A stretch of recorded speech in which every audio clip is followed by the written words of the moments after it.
नमस्कार, मैं अनिल। आज आपको भारत का संवैधानिक विकास चैप्टर पर चर्चा करने वाले हैं। इसके पहले मैं एक वीडियो में आपको बता चुका हूं कि संविधान के किस किस भाग या किस किस चैप्टर को पढ़ना है और इसका एक संपूर्ण परिचय आपको दिया जा चुका है। उसका वीडियो आप जाके देख लीजिएगा। आज जो मेरा चैप्टर है वो है संवैधानिक विकास। देखिए, सबसे पहले आप ये समझ लीजिए कि संविधान होता क्या है।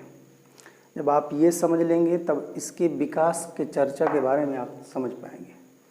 देखिए, संविधान किसी भी देश के सामाजिक, राजनीतिक और धार्मिक सांस्कृतिक व्यवस्था के अनुरूप एक संवैधानिक प्रक्रिया जो बनाई जाती है उसी को क्या कहा जाता है? संविधान। यानी आप किसी भी क्षेत्र में जो भी सामाजिक रूप से हो रहा हो, धार्मिक रूप से हो रहा हो, राजनीतिक रूप से हो रहा हो और जो भी राजनीतिक, धार्मिक, सांस्कृतिक जो भी धरोहर, मतलब किसी भी प्रकार का जो भी व्यवस्थाएं हैं वो व्यवस्थाएं बनी रहे। वहाँ की सरकार कोई ऐसे नियम या कानून या कोई मैनिफेस्टो तैयार करती है, वो उसके तहत चलता है और उसमें कोई परिवर्तन या विभेद या असमानताएं नहीं आता है। उसे क्या कहा जाता है? संविधान या उस देश का संविधान। आप समझ पाए होंगे कि संविधान किसे कहा जाता है। देखिए, जो भारत का संविधान है वो किसी विशेष आदमी, महापुरुष के दिमाग की उपज नहीं है कि ऐसा भारतीय संविधान होना चाहिए।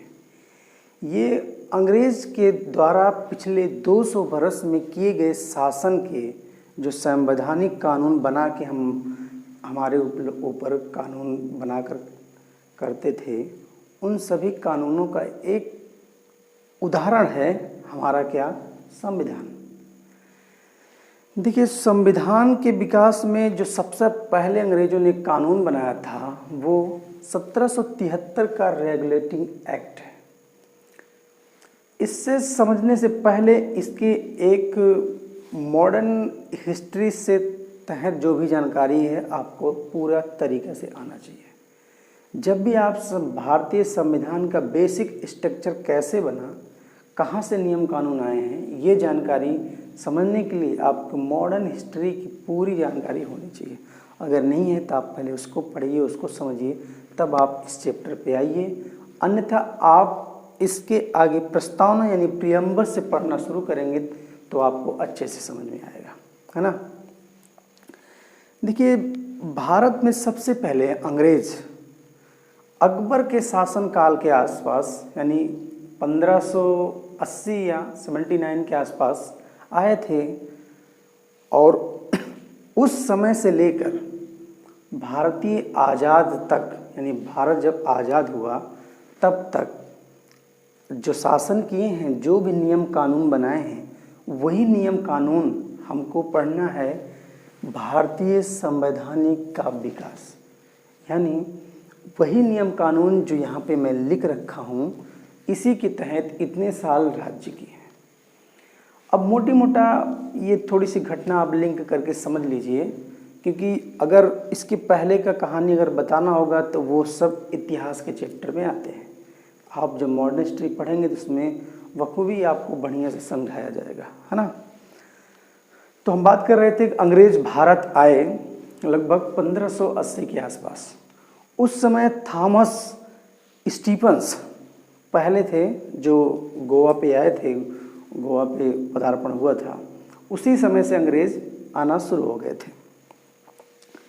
देखिए, आप 1600 में यानी 1600 के आसपास, एग्जैक्ट 1600 में ईस्ट इंडिया कंपनी की स्थापना होती है यूरोप के देश ब्रिटेन में। और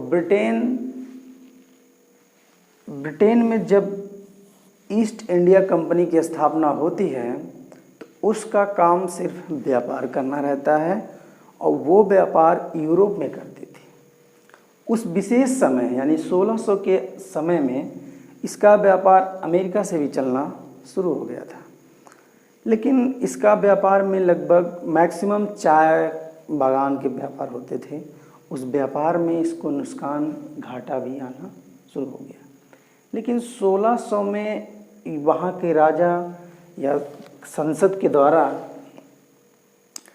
ये राजशाही बात कह दी गई कि आप अब इंडिया यानी उस समय का लगभग यहाँ से यहाँ तक था, आगे भी था, ये पूरा यहाँ पे व्यापार कर ही सकते हैं। तो ईस्ट इंडिया भारत में पदार्पण कर गई व्यापार करने के लिए। और उसके बाद ये 1600 से 1757 तक अपना व्यापार करती रही। कहाँ? बंगाल में, उड़ीसा में, मद्रास में, मुंबई में, ऐसे विशेष स्थानों पर अपना व्यापार करती रही। और जो अंग्रेज़ के लोग आए वो खूब व्यापार किए और कई गुना व्यापार में कमाई इनकम करके यूरोप ब्रिटेन ले गए। कहाँ पे ले गए? यूरोप के ब्रिटेन में। ये लोग जो आया करते थे, इसके पहले जो भी पुर्तगाली लोग आए थे वो लोग भी यही किए थे। तो उन्हीं का देखा देखी में ये लोग भी व्यापार करना शुरू किए थे और अच्छे तौर पे ये लोग व्यापार करना स्टार्ट कर दिए थे। तो बाद में क्या होता है, ये लोग इनसे झगड़ा लड़ाई करते हैं, उसके भी बहुत सारे लंबे इतिहास दर्ज हैं। तो उनमें अंग्रेज़ लोग विजयी रहते हैं और उन्हीं लोगों का शासन इंडिया पे चालू हो जाता है। धीरे धीरे समय बीतता है तो आप 2 युद्ध सुने होंगे। एक 1757 में प्लासी का युद्ध और एक घटना होती है 1764 में बक्सर का युद्ध। इसी समय भारत यानी पूर्वी भारत पर अंग्रेजों का संपूर्ण अधिकार हो गया। इसके पहले क्या था कि ये यहाँ और भी कई स्थानों पर व्यापार कर रहे थे और वो लोग कौन थे? ईस्ट इंडिया कंपनी के लोग थे। लेकिन जब 2 युद्ध जब घटना घटी तो यहाँ पर इन लोगों का संपूर्ण अधिकार हो गया। कहाँ? पूर्वी जगहों पर। उसके बाद कुछ समय तक आपको एक बात और ध्यान रखनी है कि मॉडर्न हिस्ट्री में ये गवर्नर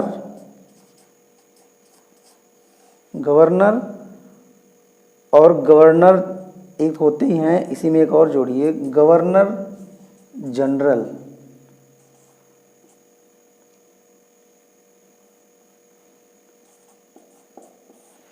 गवर्नर और एक गवर्नर जनरल और एक और होते हैं वायसराय।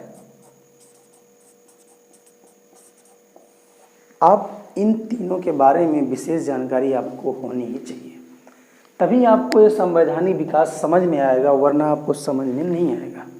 आपको हम डीमोटिवेट नहीं कर रहे हैं, लेकिन ये हकीकत है, आपको समझने के लिए उसकी बेहद और अच्छे से जानकारी होनी चाहिए। क्योंकि ये जितने भी कानून बनाए गए हैं सब वही लोग बनाते थे और वही लोग भारत पर राज करने के लिए प्रक्रिया फॉलो करवाते थे। तो ये बात आपको ध्यान रखनी है। उसके बाद 1773 तक ये लोग शासन किए। 1773 में ब्रिटेन के संसद द्वारा, ध्यान समझिएगा, 1773 में ब्रिटेन के संसद द्वारा एक कानून बनाया गया। अब देखिए, इसके पहले जब ये लोग व्यापार यहाँ पे करते थे, शासन करते थे, तो यहीं के लोग, जो राजा, जो कंपनी के शासन लोग थे, उन्हीं के आदेशानुसार काम करते थे। लेकिन 1773 में एक कानून बनाया गया कि कहा गया कि इस कानून के तहत अब आपको व्यापार करना है और शासन करना है। शासन का अर्थ व्यापार से ही है यहाँ पर भी ताल्लुकात, इस बात को बढ़िया से समझिएगा। तो आइए अब समझ लेते हैं 1773 का रेगुलेटिंग एक्ट है क्या। देखिए, रेगुलेटिंग का मतलब ये होता है कि इसके पहले कुछ नियम कानून चल रहे थे जो संवैधानिक नहीं थे। कोई ऐसा नहीं था कि इसको मानना न मानना पे कोई आपत्ति है या नहीं है, ऐसा कुछ नहीं था। बस उनकी जो मर्जी वैसे ही कर देते। लेकिन उस कानूनों को हटाने के लिए, रेगुलेट करने के लिए कानून लाया गया वहाँ से 1773 का। देखिए, इसके बाद इन विकास कार्यक्रमों में इतने सारे बदलाव होते रहेंगे जब तक भारत के लोग आज़ाद नहीं हो जाते। उन सभी कानून के बारे में पढ़ेंगे। उसके बाद जब कैबिनेट मिशन आएगा तो उस समय संविधान सभा की तैयारी हो जाती है, भारत में संविधान बनने लगता है। ध्यान रहे, इस चीज़ को पढ़ते समय आप इस बात को ध्यान रखिएगा, हमें पढ़ना क्या है, इंडियन कॉन्स्टिट्यूशन, भारतीय संविधान, और संविधान को दिमाग में रखते हुए इन सारी बातों को पढ़ना है। अगर ये बात दिमाग में रहेगी कैसे संविधान बना और क्या जड़ थी, तभी इस बात को आप समझ पाएंगे। तो देखिए, यह 1773 में ब्रिटिश संसद द्वारा पास हुआ, जो 1774 में भारत में लागू हुआ। देखिए, संसद में 1773 में पास किया गया, लगभग दिसंबर-नवंबर के आसपास घटनाएं हैं, और उसके बाद अगले ही वर्ष इसे भारत में लागू कर दिया गया। इसमें क्या क्या बातें कही गई हैं, वही बातें यहाँ पे लिखी गई हैं। ध्यान रहे कि जो इस बातों में लिखा गया है, यहाँ पे जो भी बोर्ड पे लिखा गया है, कोई अलग सा कंटेंट नहीं है। जो संविधान के इस 1573 रेगुलेटिंग एक्ट में दिया गया है, वही बातें यहाँ पे दी गई हैं। और आपके पेपर के लिहाज से देखा जाए तो 2-3 बातें पूछता है, 2-3 प्रकार के क्वेश्चन पूछता है संवैधानिक इतिहास से, संविधान कैसे बना और कहाँ से लिया गया। देखिए, उसमें 3 प्रकार के मैक्सिमम क्वेश्चन पूछता है। एक तो ऐसे पूछता है, इनमें से कोई एक बात को दिया रहेगा और पूछेगा कि किस एक्ट के तहत इस बात को कहा गया। तो आप ध्यान देंगे कि इसमें के आपको मिलेगा उसमें ऑप्शन में, तो आपको जब ये बातें पता रहेंगे तो ये ऑप्शन आप टिक कर जाएंगे। अगली क्वेश्चन ऐसे पूछेगा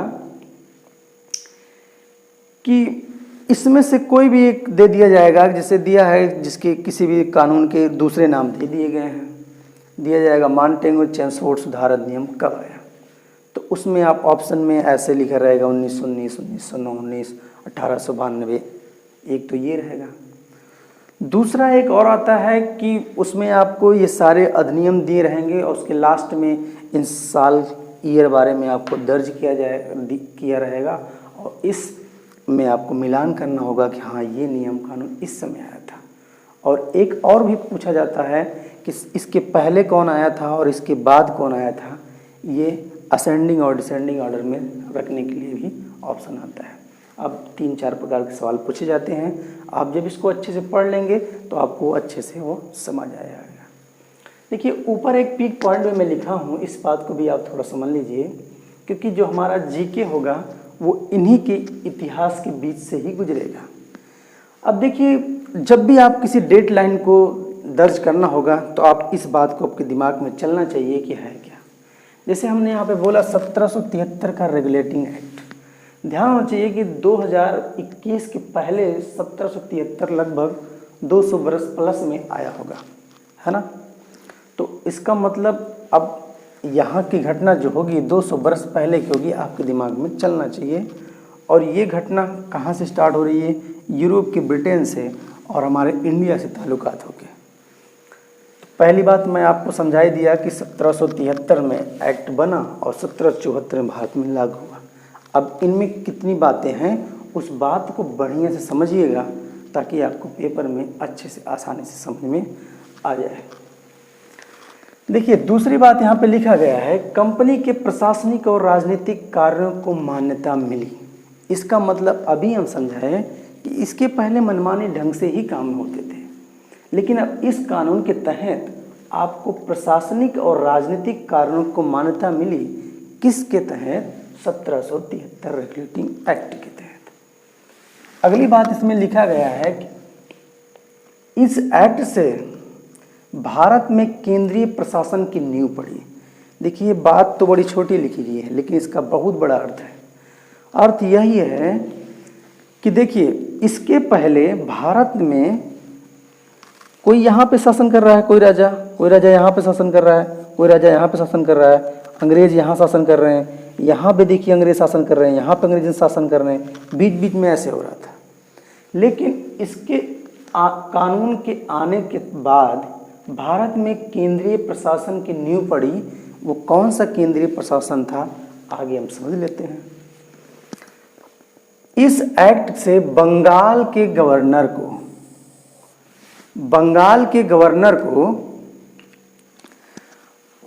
अब इसमें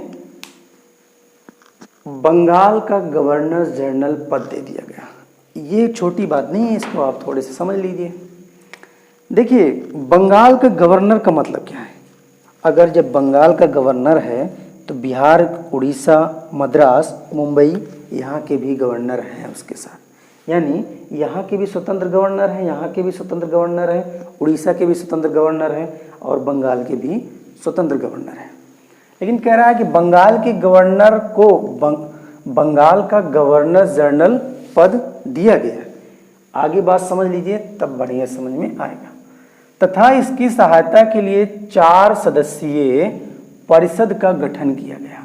अभी भी समझ नहीं पाए होंगे। यानी बंगाल का जो गवर्नर जनरल बना, उसके साथ 4 मेंबर और भी रखे गए इसकी सहायता के लिए। आगे बात समझ लीजिए थोड़ा। मद्रास, मुंबई, उड़ीसा के गवर्नर बंगाल के गवर्नर जनरल के अधीन हो गए। यानी अब जो यहाँ के थे गवर्नर उड़ीसा, बिहार, मद्रास, मुंबई, यहाँ के जो गवर्नर थे, अब वो सब किसके अधीन हो जाएंगे, बंगाल के गवर्नर जनरल के अधीन। यानी अब जो बातें, कानून, नियम बनेंगे, अब यहाँ के गवर्नर जनरल बनेंगे।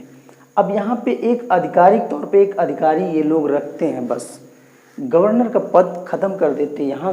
यहाँ से एक स्टार्ट हो जाता है गवर्नर जनरल। लेकिन यहाँ पे एक छोटी सी बात लिखा हूँ, रॉबर्ट क्लाइव जो था वो बंगाल का पहला गवर्नर था। यानी जो बंगाल का जो गवर्निंग था, वो जो पहले गवर्नर बना था वो रॉबर्ट क्लाइव था। यानी इसके साथ यहाँ भी लोग गवर्नर बन चुके थे। उसकी जानकारी किताबों में नहीं मिलती है, लेकिन फिर भी आप ये जानिए कि यहाँ पे भी आपके एग्जाम में ऐसा कोई सवाल या कोई क्वेश्चन नहीं कभी पूछा गया है, लेकिन यहाँ पे गवर्नर थे। बाद में जब बंगाल के ही जो गवर्नर थे, एक बार तो गवर्नर जनरल बन गए थे कौन, वारिंग हेस्टिंग, पहली बार बने थे। इसका मतलब ये हुआ कि इसके पहले ये गवर्नर थे कहाँ के, बंगाल के। इनके पद को प्रमोट कर दिया गया और सब जगह के गवर्नर का पद हटा दिया गया। अब गवर्नर जनरल सीधा बंगाल के जरिए शासन करते थे, कहाँ पे, पूरे भारत पे। बात समझ पाए होंगे। देखिए, उनके साथ 4 लोग जो बनाए गए थे, उसमें 4 लोग जो थे वो ब्रिटेन की संसद से ही बिलोंग करते थे। ब्रिटेन यानी यूरोप की जो कोने बॉर्डर पे था, उसमें थे जॉन क्लेवेरिंग और एक थे जॉर्ज मॉनसन और एक थे जॉर्ज वारवेल और फिलिप फ्रांसिस। ये 4 लोग बंगाल के जो गवर्नर जनरल थे उनके 4 सदस्यीय मेंबर थे। बात समझ पाए होंगे। अगली बात कह रहा है, बंगाल के गवर्नर जनरल को बिहार, उड़ीसा, मुंबई, मद्रास के लिए विधि यानी कानून बनाने का अधिकार दे दिया गया। यानी जब इसके पहले गवर्नर यहाँ के थे तो ये लोग खुद कानून बना के वहाँ पे व्यापार प्रशासन चलाते थे, जो भी क्षेत्र मिला था। लेकिन जब इनकी गवर्निंग को ख़त्म किया गया, यहाँ पे गवर्नर जनरल बन गए, तो अब यहाँ के लिए जो कानून बनाने का अधिकार मिला वो किसे मिला, बंगाल के गवर्नर जनरल को। मैं इसीलिए आपको पहले बोला कि वायसराय, गवर्नर जनरल, इनके बारे में आपको बेहद अच्छे से जानकारी होनी चाहिए, तभी आप कॉन्स्टिट्यूशन के संवैधानिक विकास को समझ पाएंगे। ठीक ना। देखिए, इसी एक्ट में ये भी बात कह दी गई कि इस एक्ट से उच्चतम न्यायालय सुप्रीम कोर्ट की स्थापना कोलकाता में फोर्ट विलियम में हुई। इसमें एक मुख्य न्यायाधीश और 3 अन्य न्यायाधीश की नियुक्ति हुई। अभी भी फोर्ट विलियम जो बिल्डिंग है, बड़ी सुंदर बिल्डिंग, जो भी बड़ी अच्छी बिल्डिंग है, वहीं पे ये सुप्रीम कोर्ट की स्थापना हुई। यानी जब अब यहाँ पे प्रशासन करेंगे, है ना, यहाँ पे कानून व्यवस्था बना रहे हैं, तो उसके लिए न्यायिक भी कुछ होना चाहिए, इसलिए वहाँ पे सुप्रीम कोर्ट की भी स्थापना हुई। देखिए, अगली बात इसमें ध्यान से देखिएगा, इसमें लिखा हुआ है कि एक मुख्य न्यायाधीश और 3 अन्य न्यायाधीश। ये भी पेपर में आपके पूछे जाते हैं कौन कौन थे। तो ये जब आपका न्यायाधीश यानी सुप्रीम कोर्ट जब पढ़ाएंगे तो उसमें विश्लेषण से इसके बारे में परिचय कराएंगे आपको। देखिए, सुप्रीम कोर्ट के खिलाफ ब्रिटेन के प्रिवी काउंसिल में अपील किया जा सकता था। यानी अगर जैसे आज के समय में हाई कोर्ट, कुछ केसें हैं जो हाई कोर्ट के खिलाफ जाती हैं, तो आप कहाँ दाखिला ले लेते हैं? सुप्रीम कोर्ट में, कि देखिए हाई कोर्ट में हमें फ़ायदा नहीं हुआ है।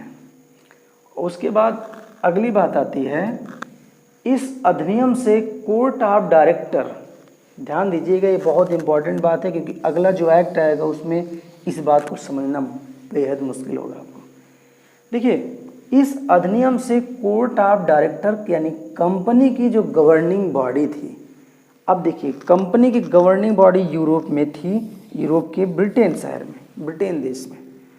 वहाँ पे ये 25 लोग ही थे जो कोर्ट ऑफ डायरेक्टर थे, यानी कंपनी के 25 सदस्य थे जो यहाँ पे बिजनेस कर रहे थे, लेकिन देखभाल 25 लोग यहीं से कर रहे थे। कहाँ के लिए? इंडिया के लिए।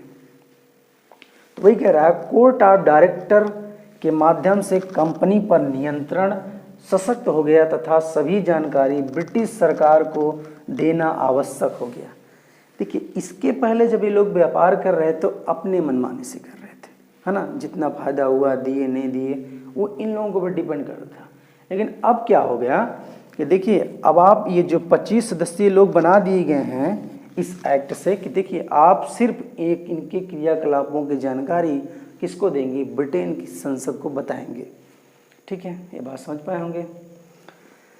देखिए, इसमें अगली बात कहा गया है कि इस अधिनियम के अनुसार कंपनी के कर्मचारी को निजी व्यापार पर रोक लगा दी गई तथा उपहार लेने पर भी रोक लगा दी गई। यानी जब पहले यहाँ पे लोग व्यापार कर रहे थे तो लोग क्या करते थे कि जैसे 1 लाख रुपया कमाए, उसके साथ में 1.5 लाख रुपया लेके चले गए, यानी 50,000 एक्स्ट्रा लेके गए। तो वहाँ से पूछताछ होती ना, भाई 50,000 कहाँ से मिला? तो लोग का कहना था कि इंडिया में इतना प्रेम हमको मिला, इतना हमको सब कुछ मिला कि इतना 1,000 रुपये हमको गिफ्ट मिला है, उपहार मिला है, और कुछ छोटा थोड़ा व्यापार हो रहा था हमारा, उससे मिला है। तो इसी की जानकारी के तहत वहाँ के जो संसद थी इस कानून में बात रखी कि देखिए अब जो है आप पहली बात तो निजी व्यापार बिल्कुल नहीं करेंगे, दूसरी बात कोई भी उपहार आप नहीं लेंगे। ये था 1773 का रेगुलेटिंग एक्ट। संविधान के विकास में यहाँ से क्या जानकारी मिली ये आपको आगे समझ में आएगा। इसके बाद आता है 1784 का पिट्स एक्ट। इसको किसी अगले वीडियो में आपको पढ़ाया जाएगा। ये हमारा वीडियो कैसे लगा, आपको ये समझ में आया कि नहीं आया? अगर आपको समझ में आता है तो मेरा अगला वीडियो देखिएगा, अगर नहीं समझ में आता है तो ना ही देखिएगा, क्योंकि आपका इस पढ़ाई के दौरान आपका समय बहुत कीमती है ना। मिलते हैं फिर किसी अगले वीडियो में, तब तक के लिए नमस्कार।